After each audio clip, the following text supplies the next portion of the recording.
Quando bateram a porta, não foi com força. Ainda assim, o som seco da madeira sendo tocada ecoou pela casa como se fosse um aviso definitivo. Naquele inverno de 1944, no interior da Itália ocupada, qualquer ruído fora do ritmo normal da aldeia carregava um peso que ia além do barulho em si. As mulheres aprenderam isso cedo. Aprenderam a distinguir o som de botas pelo tipo de passo, o tom de voz pela distância, o silêncio pelo perigo que ele escondia. Aquela batida curta, quase respeitosa, foi suficiente para que muitas mãos tremessem antes de alcançar a maçaneta. Em várias vilas ao norte da Toscana e da Emília-Romanha, as casas já não eram apenas casas. Eram refúgios improvisados, depósitos de medo, espaços onde o cotidiano insistia em sobreviver apesar da guerra. As mulheres mantinham os mesmos gestos de antes: acender o fogo, dividir o pão, varrer o chão. Não por normalidade, mas por resistência. Era uma forma silenciosa de afirmar que ainda estavam ali, ainda vivas, ainda responsáveis por manter algo em pé, enquanto tudo ao redor desmoronava. Quando a porta se abriu, o que se esperava era o pior. Durante meses, o avanço e o recuo das tropas tinham deixado um rastro de histórias sussurradas, gritos, ordens incompreensíveis, comida tomada, quartos ocupados sem permissão, olhares que não pediam licença. As mulheres carregavam esses relatos no corpo. Algumas já tinham visto soldados alemães entrarem sem pedir. Outras tinham escutado passos durante a madrugada e fingido dormir, rezando para que não fosse a sua vez. O medo não era exagerado. Era aprendido. Do outro lado da porta, porém, não estavam os uniformes que elas reconheciam. Não havia o alemão áspero que cortava o ar, nem o italiano autoritário dos fascistas locais. Os homens que esperavam do lado de fora vestiam fardas diferentes, gastas, cobertas de lama. Seus rostos eram mais escuros, seus traços não combinavam com as imagens que a propaganda tinha espalhado pela região. E, sobretudo, havia algo no modo como se mantinham parados, ligeiramente afastados da porta, que quebrava a lógica do medo imediato. As mulheres lembrariam depois do detalhe que mais as confundiu: o silêncio. Não um silêncio ameaçador, mas um silêncio contido, como se aqueles soldados estivessem conscientes de que atravessar aquela porta era invadir mais do que um espaço físico. Alguns seguravam os capacetes junto ao corpo. Outros mantinham as mãos visíveis, afastadas das armas. Quando falaram, falaram baixo. Um italiano quebrado. Aprendido às pressas, misturado com gestos simples, quase tímidos. Era a primeira vez que muitas daquelas mulheres viam soldados brasileiros. A guerra, até então, tinha sido algo que vinha sempre de cima. Ordens, bombardeios, mapas que ninguém ali entendia. De repente, ela estava diante delas em forma humana, pedindo água, perguntando se havia alguém ferido, apontando para a estrada como quem explica, e não como quem manda. O contraste foi tão grande que, por alguns segundos, ninguém soube como reagir. Havia medo, claro. O medo não desaparece apenas porque o tom de voz muda. Mas havia também uma confusão profunda, quase constrangedora, por não saber como encaixar aquela cena no que se esperava da guerra. Algumas mulheres hesitaram antes de permitir a entrada. Outras ofereceram água ainda do lado de fora, mantendo a distância como quem negocia com o destino. A água era pouca, racionada, mas era também o primeiro gesto possível. Um gesto que não exigia confiança total, apenas humanidade básica. Os soldados agradeceram com a cabeça, alguns tentando sorrir sem saber se era apropriado. Bebiam devagar, como se soubessem que aquele líquido tinha peso além da sede. Dentro das casas, o ambiente era simples. Cozinhas enfumaçadas, mesas de madeira gastas, imagens religiosas penduradas tortas nas paredes. As mulheres observavam cada movimento. Notavam que os soldados evitavam tocar nos objetos sem permissão, que perguntavam antes de sentar, que desviavam o olhar ao perceber roupas estendidas, camas improvisadas, sinais de intimidade. Esses detalhes, pequenos e quase invisíveis em tempos normais, ganharam um significado imenso naquele contexto. A surpresa não vinha de um ato grandioso, mas da ausência do que se temia. Não houve gritos. Não houve imposições imediatas. Não houve o tom de quem se sente dono do lugar. Isso, para mulheres que tinham aprendido a medir o perigo em segundos, foi desorientador. Algumas relataram depois que o medo demorou a ir embora porque parecia errado que a guerra fosse assim. Parecia uma armadilha emocional, algo que não podia ser verdade. Enquanto isso, do lado de fora, o som distante da artilharia lembrava que nada estava resolvido. A presença dos brasileiros não significava segurança definitiva. Significava apenas uma pausa diferente. Um tipo inesperado de contato humano em meio ao colapso. Para aquelas mulheres, acostumadas a sobreviver sem fazer perguntas, aquele primeiro encontro ficaria marcado não pelo que aconteceu, mas pelo que não aconteceu. Anos mais tarde, ao tentarem explicar essa sensação, muitas recorreriam aos detalhes, ao jeito como um soldado tirou o capacete antes de entrar, ao cuidado ao aceitar um pedaço de pão, ao silêncio respeitoso diante de uma imagem de santo. Não como elogio exagerado, mas como constatação. Naquele dia, quando bateram à porta, pensaram que era o fim. Não foi. E justamente por isso, nunca esqueceram. Depois da primeira entrada, nada voltou imediatamente ao normal. A guerra não permite esse tipo de retorno. Mesmo assim, algo havia mudado de forma quase imperceptível. As mulheres continuaram atentas, observando, calculando cada gesto, mas passaram a fazer isso com um tipo diferente de cuidado. Já não era apenas vigilância por sobrevivência, era também tentativa de compreensão. Quem eram aqueles homens que falavam uma língua estranha, que gesticulavam mais do que ordenavam, que pareciam tão deslocados quanto elas naquele cenário devastado? Com o passar dos dias, os soldados brasileiros passaram a circular pelas vilas com mais frequência. Não entravam em grupos grandes. Vinham em pequenos destacamentos, às vezes apenas 2 ou 3, quase sempre com um intérprete improvisado, ou alguém que arriscava algumas palavras em italiano aprendido no caminho.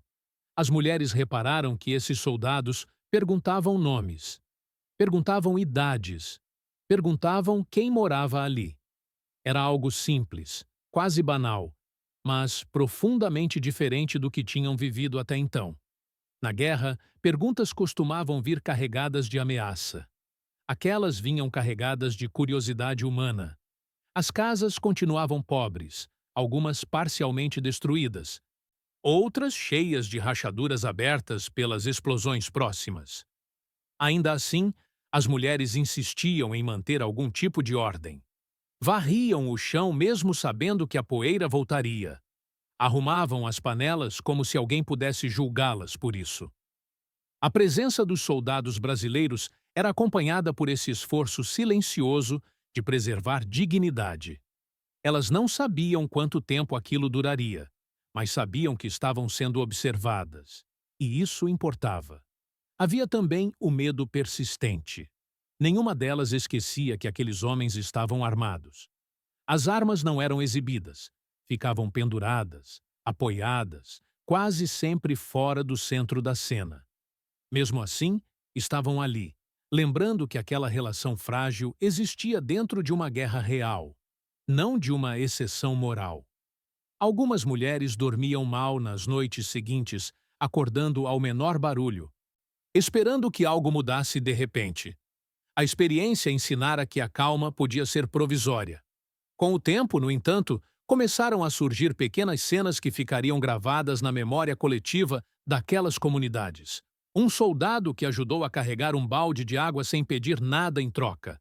Outro que se ofereceu para empurrar um carrinho improvisado com lenha. Gestos simples, quase automáticos, mas que quebravam a lógica do medo contínuo. As mulheres notavam que esses homens pareciam cansados de uma forma profunda. Um cansaço que não vinha apenas do corpo, mas da expressão. Olhos atentos, porém suaves. Postura rígida apenas quando necessário. Algumas tentaram conversar mais.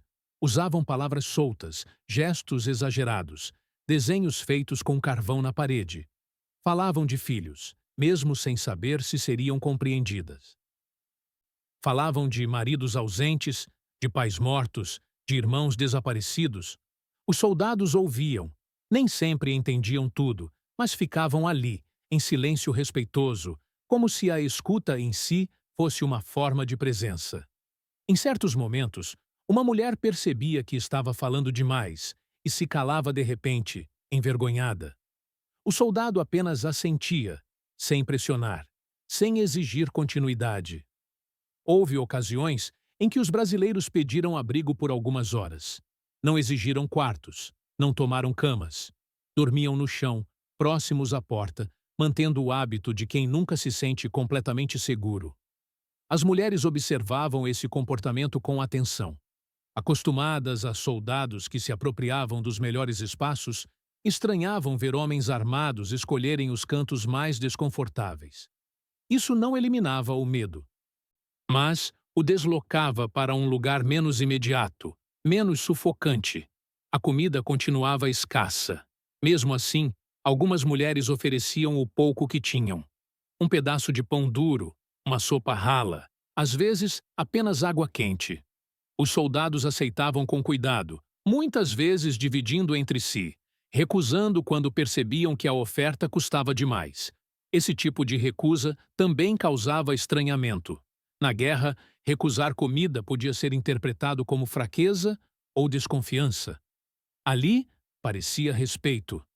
Com o passar das semanas, histórias começaram a circular entre as mulheres das vilas vizinhas. Histórias semelhantes, contadas em tons baixos, quase sempre acompanhadas de um olhar atento ao redor. Falavam de soldados brasileiros que pediam permissão antes de entrar, que ajudavam a consertar uma porta quebrada, que avisavam quando uma área se tornaria perigosa. Não eram histórias heróicas. Eram relatos de normalidade em meio ao caos. Justamente por isso, ganharam força. Ainda assim, ninguém se iludia completamente. As mulheres sabiam que a guerra seguia seu curso, que ordens podiam mudar, que outros soldados poderiam chegar. Mantinham uma distância emocional calculada. O respeito observado não era confundido com amizade plena. Era algo mais contido, mais prudente. Um reconhecimento mútuo de humanidade sem promessas. Anos depois, ao revisitar essas memórias, muitas mulheres destacariam esse período como um intervalo estranho, quase desconcertante.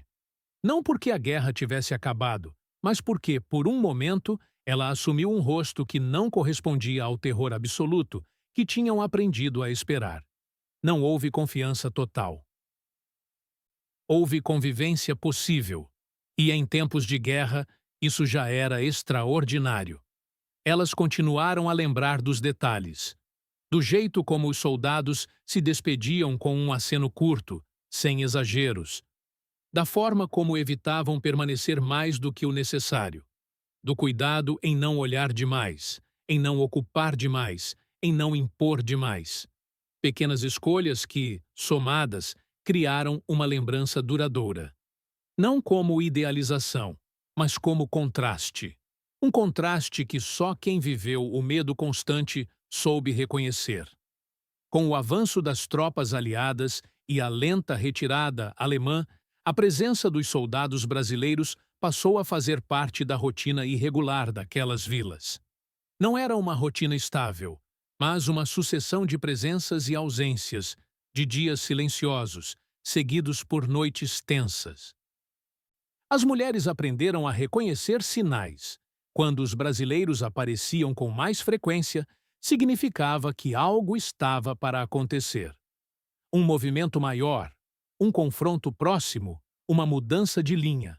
Ainda assim, O contato mantinha o mesmo tom contido, quase cuidadoso, como se ambas as partes soubessem que aquela convivência era provisória. O medo nunca desapareceu completamente. Ele apenas mudou de forma. Já não era o medo imediato da violência direta, mas o medo do que viria depois. As mulheres se perguntavam quanto tempo aqueles homens ficariam ali, quem os substituiria, se o próximo grupo manteria o mesmo comportamento. A experiência ensinara que a guerra não seguia padrões morais fixos. O respeito encontrado poderia ser exceção, não regra. Essa consciência mantinha todas em estado de atenção permanente. Havia também a consciência do contraste cultural. As mulheres notavam diferenças no modo como os brasileiros se comportavam entre si. Falavam alto quando estavam longe das casas, riam em momentos inesperados, usavam gestos amplos ao contar algo que só eles pareciam entender. Dentro das casas, porém, o tom mudava. As vozes baixavam, os risos cessavam. Era como se atravessar aquela porta exigisse outra postura. Esse ajuste não passou despercebido. Para mulheres acostumadas a observar homens armados ignorarem completamente o espaço doméstico, aquilo era significativo. Algumas começaram a perceber que muitos daqueles soldados eram jovens demais.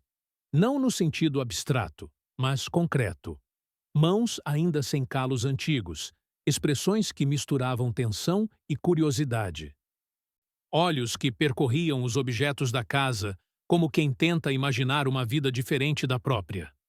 Uma mulher mais velha relataria anos depois que, ao observar um desses soldados sentado à mesa, pensou em seu próprio filho, que tinha idade semelhante e estava em algum lugar desconhecido, talvez morto. Esse tipo de associação era inevitável. A guerra forçava comparações que ninguém queria fazer. Em certos momentos, surgiram situações de silêncio compartilhado. Não havia conversa, não havia troca de gestos, apenas presença. Os soldados sentavam próximos à porta ou à janela, atentos ao exterior. As mulheres continuavam seus afazeres. O barulho da colher batendo na panela, o ranger do assoalho, o vento passando pelas frestas. Esses sons cotidianos ganhavam uma intensidade diferente quando divididos com homens que carregavam a guerra no corpo. Não era intimidade, era coexistência temporária, frágil, mas real. Também houve despedidas, despedidas curtas, sem discursos. Às vezes, um simples aceno. Outras, um aperto de mão rápido, quase constrangido. As mulheres raramente choravam nessas ocasiões. Não porque não sentissem, mas porque aprenderam a economizar lágrimas. Não sabiam se aqueles homens voltariam, se sobreviveriam ao próximo combate, se seriam substituídos por outros menos cuidadosos. A despedida carregava esse peso silencioso. Com o tempo, as vilas começaram a ouvir rumores de que os brasileiros eram diferentes. Não melhores em sentido absoluto, mas diferentes na forma de ocupar o espaço. Essas histórias circulavam com cautela, porque elogiar soldados ainda era algo perigoso. Mesmo assim, as mulheres compartilhavam essas impressões em voz baixa, como quem protege algo frágil. Não se tratava de criar mitos, mas de registrar uma experiência que fugia ao esperado. Em algumas casas, pequenos objetos ficaram para trás. Um lenço esquecido, um botão de uniforme, um pedaço de papel com palavras incompreensíveis. As mulheres guardaram esses itens por um tempo, sem saber exatamente por quê. Não eram lembranças gloriosas. Eram vestígios de uma presença humana que atravessara suas vidas em circunstâncias extremas. Com o passar dos anos, muitos desses objetos se perderam, mas a memória associada a eles permaneceu. Após o fim da guerra naquela região, a vida não voltou ao que era antes. As casas continuaram marcadas. As mulheres continuaram carregando perdas. No entanto, quando lembravam do período da ocupação, faziam distinções claras. Havia o tempo do medo absoluto. Havia o tempo da espera. E havia aquele intervalo estranho em que soldados estrangeiros bateram à porta e não destruíram o que encontraram. Essa distinção não apagava o trauma, mas organizava a memória de forma mais suportável. Décadas depois, quando pesquisadores, jornalistas e familiares começaram a perguntar sobre a presença dos brasileiros, muitas mulheres hesitaram antes de responder. Não queriam transformar a experiência em algo maior do que foi. Insistiam nos detalhes, nos gestos pequenos, na ausência de violência direta. Falavam do tom de voz, da postura, do cuidado em não ocupar demais. Era assim que lembravam. Não como um episódio heróico, mas como um momento em que a guerra, por instantes, não se comportou como esperado. Essas memórias envelheceram junto com elas. Foram contadas aos filhos, depois aos netos. Sempre com o mesmo cuidado. Não para ensinar uma lição moral grandiosa, mas para registrar que, mesmo em contextos extremos, as pessoas fazem escolhas. Algumas escolhas são pequenas demais para entrar nos livros de história. Outras ficam apenas na lembrança de quem abriu a porta, certa de que aquele seria o fim, e descobriu que não era. Com o passar dos anos, a guerra foi se afastando fisicamente das vilas, mas nunca deixou completamente a memória das mulheres que a viveram daquele jeito específico, doméstico, silencioso. As reconstruções vieram. As estradas foram refeitas. Algumas casas ganharam novas paredes, outras desapareceram de vez. O que permaneceu foi a lembrança de como a guerra entrou pela porta da frente. Não como uma explosão, mas como presença humana inesperada. Para muitas dessas mulheres, essa lembrança nunca se organizou como um relato linear. Ela surgia em fragmentos, acionada por cheiros, sons, gestos cotidianos. Algumas relatariam que, durante décadas, bastava ouvir uma batida discreta à porta para que o corpo reagisse antes da mente. O coração acelerava, a respiração prendia. A razão dizia que a guerra tinha acabado. O corpo, porém, guardava o aprendizado. Foi nesse intervalo entre o medo automático e o reconhecimento da realidade que muitas se lembravam, sem querer, daqueles soldados brasileiros. Não como salvadores, não como exceção heróica, mas como a referência concreta de que o pior nem sempre se concretiza da forma esperada. Ao serem questionadas mais tarde, já idosas, sobre por que essas memórias permaneciam tão vivas, muitas respondiam com dificuldade. Não era fácil explicar que o impacto não vinha de algo extraordinário, mas do contraste. Elas tinham aprendido a esperar brutalidade, imposição, desumanização. O que encontraram foi contenção. E contenção, em tempos de guerra, tem um peso desproporcional. Não elimina o trauma, mas o reorganiza. Permite que a lembrança exista sem esmagar completamente quem lembra. Algumas mulheres chegaram a reencontrar, muitos anos depois, referências aos brasileiros em livros, reportagens ou documentários. Reconheciam nomes de batalhas, regiões, datas. Às vezes, viam fotografias e tentavam identificar rostos que poderiam ter passado por suas cozinhas, por seus quintais. Na maioria das vezes, não conseguiam. O tempo apaga detalhes físicos, mas preserva sensações. O tom de voz baixo, o cuidado ao se mover, a forma de olhar sem invadir. Isso era o que permanecia. Houve também silêncio. Nem todas falaram. Algumas escolheram não registrar essas experiências, não por ingratidão, mas por cansaço. Falar da guerra exigia abrir espaços internos que já tinham sido fechados com esforço. Para essas mulheres, a memória existia apenas como algo íntimo, compartilhado no máximo com alguém de confiança. Ainda assim, mesmo no silêncio, a experiência moldou a forma como viam o mundo. A guerra deixou de ser apenas um evento abstrato, para se tornar uma sucessão de encontros humanos, alguns piores do que o imaginável, outros menos cruéis do que o temido. O respeito percebido não apagou o fato de que aquelas mulheres continuaram vulneráveis durante todo o conflito. Elas não romantizaram a presença dos soldados. Sabiam que eram parte de uma engrenagem maior, que trazia destruição mesmo quando trazia alívio temporário. Essa lucidez atravessou seus relatos. Nunca falaram em gratidão exagerada. Falavam em surpresa. Falavam em alívio momentâneo. Falavam em não ter sido o fim. Com o envelhecimento, muitas dessas mulheres passaram a refletir sobre o impacto daquele primeiro contato na forma como educaram seus filhos. Algumas disseram que aprenderam ali a não reduzir pessoas a uniformes. Outras disseram que passaram a desconfiar de narrativas simplistas sobre o bem e o mal absolutos. Não porque a guerra tivesse sido justa, mas porque a experiência mostrou que, mesmo dentro dela, existiam gradações de comportamento. Essa compreensão não veio dos livros, mas da vida prática, do cotidiano invadido. Quando historiadores começaram a se interessar por essas histórias, encontraram resistência inicial. Não porque os relatos fossem negativos, mas porque não se encaixavam facilmente nas narrativas tradicionais da guerra. Não havia grandes atos, nem episódios dramáticos facilmente resumíveis. Havia silêncio, gestos mínimos, escolhas discretas.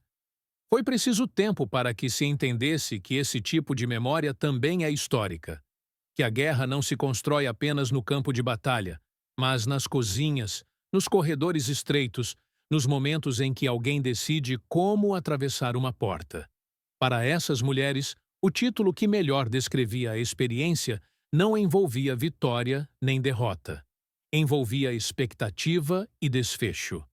Quando eles bateram a porta, pensaram que era o fim. Essa frase nunca mudou. O que variava era a forma como explicavam o que veio depois. Algumas diziam que foi apenas um alívio. Outras, que foi uma lição silenciosa. Outras ainda, que foi apenas sorte. Nenhuma sentia necessidade de transformar isso em algo maior do que foi. Hoje, muitas dessas vozes já não estão mais presentes. O que resta são registros fragmentados, memórias contadas de segunda mão, trechos preservados por insistência de quem entendeu que essas experiências importam. Importam não por serem excepcionais, mas por serem humanas, por mostrarem que, mesmo em contextos onde tudo empurra para a brutalidade, há espaço para escolhas contidas, pequenas, quase invisíveis, mas decisivas para quem estava do outro lado da porta. E assim, quando a guerra é lembrada por essas mulheres, ela não começa com tiros nem termina com tratados. Ela começa com uma batida que carregava o peso de tudo o que podia acontecer, e termina com a constatação, repetida ao longo da vida, de que naquele dia específico, naquele espaço limitado, o fim esperado não se concretizou. Isso, para quem viveu sob o medo constante, foi suficiente para nunca esquecer.